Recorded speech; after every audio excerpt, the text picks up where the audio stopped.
Welcome to episode 6 of Althepal TV. We're going to be looking at what we recently watched, what was good, what was bad, and also what's coming up this weekend and the following week. One of the things I'd like to talk about is Apple TV. Now, recently my Apple TV subscription has run out. I got it for free because I bought my wife an iPad, and these are the kind of things that you need to look at and consider, being that there's so many different streaming services out there. It seems like everybody has their own streaming service now. So one of the key things I like to do is keep track of when there's specials on. Like right now I have Paramount Plus, and I got that for 99 cents for 2 months during Amazon Prime Day. So I added it to my Amazon. So I got that for 2 months, and then I'll cancel it. And that allows me to catch up on all the shows that I haven't seen, like Discovery or Picard. And one thing that's coming up that just came out that I didn't even realize was A Quiet Place 2. So now you can watch a double feature of A Quiet Place right at home, 1 and 2 on Paramount Plus. So that's a big bonus for me. Apple TV, I'll probably wait until October or so. They have a new show based on the Isaac Asimov books Foundation series. And I'll probably wait till that comes out and maybe all the episodes are out, and then subscribe to it for maybe a month and cancel it. And that's a good way to go about cutting back on your costs and not having to have so many streaming services going on and on and on, especially when a lot of them don't have as much content as like Netflix or even HBO Max. Right now I use YouTube TV as my kind of main series of television to get all the different channels that I want, and then you can add on to it, like I have HBO Max, you can add Stars or Showtime, and even then they have specials for $1.99 or 99 cents a month for the first month, and some of them have like trial periods. Sometimes it's 0, but a lot of them have at least a week, some 30 days, and usually these can come and go. So you just have to try to keep track of them if you see them, and it's a good time for you. You haven't watched it in a while, maybe the show you've been meaning to watch now has all the episodes out, not just the first episode, which is key. Then that might be time to pull the trigger. Anyway, let's check out and see what we watched this week. Okay, let's get through what we saw this past week that was good, bad, and indifferent. Starting with over on Netflix, we have Kingdom, Ashes of the North. It follows the young girl whose entire village is wiped out, and she's the sole survivor. She's basically abandoned by everyone, and she grows up in a neighboring village for protection. But she returns decades later to avenge her people and their death. And this follows the 2 seasons of Kingdom, which was also on Netflix, a series which is very good. And this one doesn't have as much zombies in it, even though there's plenty. So thoroughly enjoyed it. It had a little bit more character in this one, as opposed to where other ones, the violence and the zombies. This one had a lot more character in it. You learn about this girl, her family, her town, village, and how she comes to learn what truly happened to them. So really good, very well shot. I would definitely recommend seeing. Continuing with Netflix is Blood Red Sky. Basically, Nadia, this one woman, and her 10-year-old son on this overnight flight, and these terrorists take over the flight, and what happens after that. And you slowly, through flashbacks, learn her history and how she became who she becomes, because she has this affliction. I'm trying not to give it away. And how she uses that affliction to take back the plane from the terrorist. So it's pretty good. That's over on Netflix. Also on Netflix is The Last Letter from Your Lover. This one was okay. It's a romance movie from the United Kingdom. It has Shailene Woodley and Felicity Jones. And it's about a journalist who finds these old love letters So she kind of tries to solve the mystery of this forbidden love affair from the past and where these people are in present day. It's not bad, and if you like romance stories, you're definitely going to like this one. I think it's been done a lot better, but it was all right. So up to you, but check it out over on Netflix if you're up for it. Also on Netflix are a couple of docuseries. The first one is The Movies That Made Us. This is season 2, and it basically looks behind the scenes of some of your favorite movies, like Jurassic Park, as an example, is one of them. It's really good. Really enjoy hearing all the background history and how these movies are made and how things became, like certain scenes even, why they did it a certain way, certain actors who almost got the roles, the big roles, and how they ended up with that person, or maybe they started with that person and they had to fight for that person to stay in that role, that actor. So it's really interesting. Really enjoy it, hearing all that background story. And along with that is another series also called The Toys That Made Us, and they're up to season 3. Each season of both of these are only like 4 episodes, so there's not a ton. And it's basically for the toys, it's similar to the movies. It's the minds and the history behind iconic toys like Barbie, Transformers, G.I. Joe.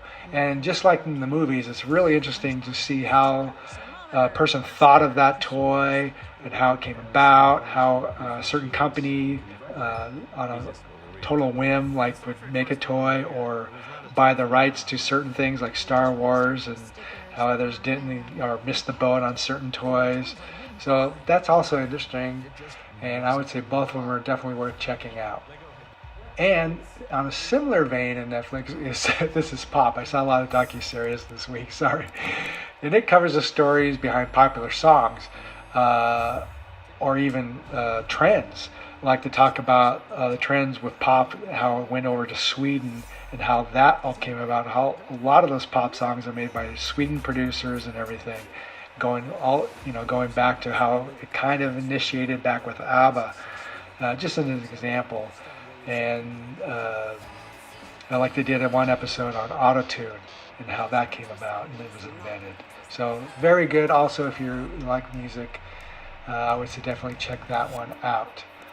So, getting away from Netflix, over on HBO is a movie that came out with Freaky that I saw with Vince Vaughn.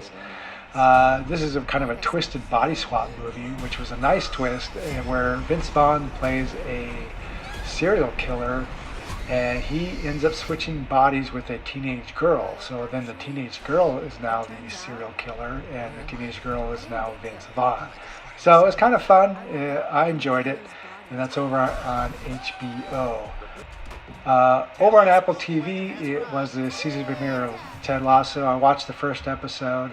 The first season has been really good, so if you have Apple TV, I would say definitely check out Ted Lasso. Right now, I'm letting my Apple TV expire because the amount of stuff they have on there that I haven't seen isn't worth the $5 a month. So I'm going to wait a few months, look for a deal, or if you how I got my initial stuff was I bought an iPad for my wife, so I got like a year and a half. It was supposed to be a year, but they extended it because of COVID, of free Apple TV. So I have yet to pay for Apple TV, but I'm going to wait until some more shows come out before I maybe jump on for a month, binge watch everything, and then move on.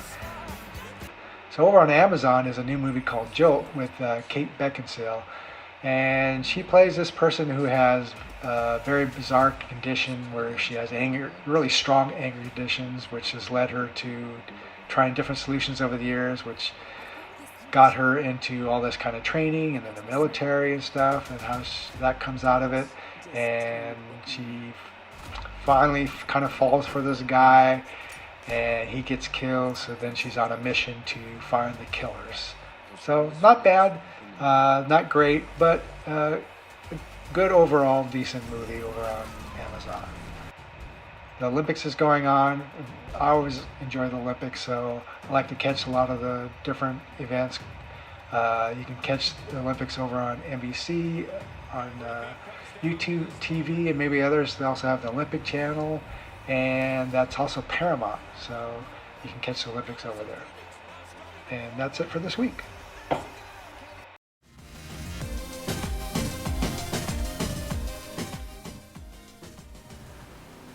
Okay, I know I mentioned it earlier, but over on Paramount Plus is A Quiet Place 2. They also have A Quiet Place 1, so you can make it a double feature if you like.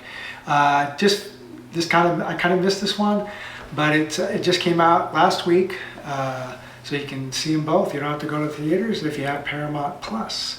I'm looking forward to seeing it again. I just saw it in the theaters like a few weeks ago, and I was shocked that it came out so early, but definitely check it out if you haven't seen it already. They're both very good.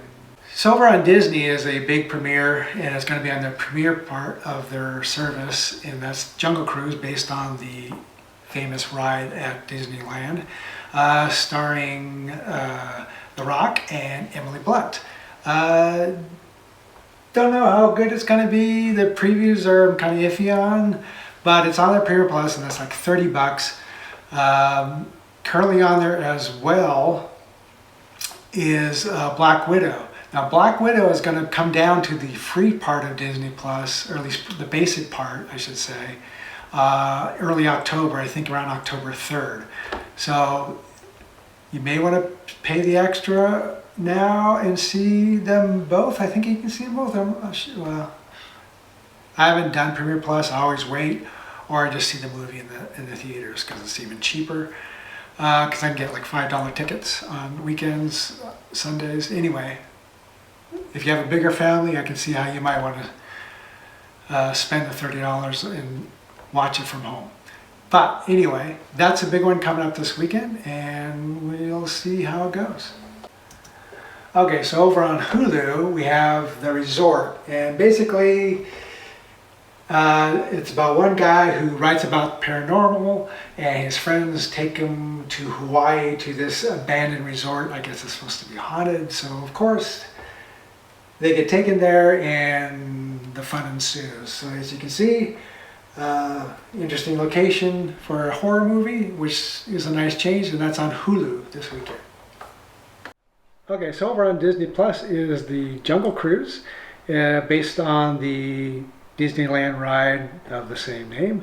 This has Emily Blunt and The Rock, and basically I guess they're making a movie out of the ride. So check that out. It's on the premiere, so it's $30 extra on top of what you might already be paying for Disney Plus.